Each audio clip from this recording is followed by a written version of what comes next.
Welcome to Tiger Garage. So, another project dito ngayon. Kakabitan natin ng electronic stepboard. As of now, stuck yung stepboard niya. So, medyo mataas. As our owner, medyo nahirapan mag-akit baba. Kaya kakabitan natin ng e-board para pag once na nag-open ng door, bababa yung mga stepboards para mas madali mag-in and out.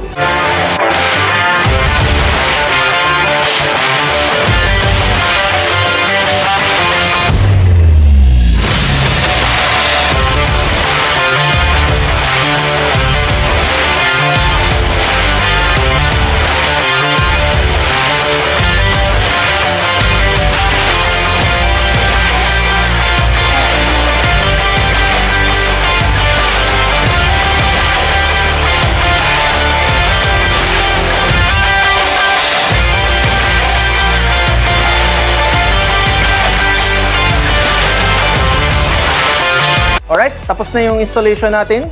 Ayan, as you can see, pag nakasarado yung pinto, flush siya. And then, pag magsasakay ka na, open any door, magbababa siya, agad siya.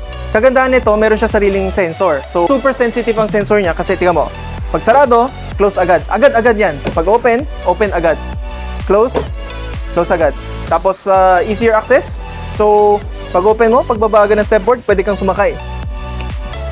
Yan. Actually, medyo mabigat ako. Mapapansin mo yung stepboard, kahit makita ko, hindi siya naglilindol. Hindi siya lumalambot. So, thank you guys for watching. If you are interested in this item or any of our item, just give us a message and let us make it happen. As always, you dream it, we build it. Goodbye!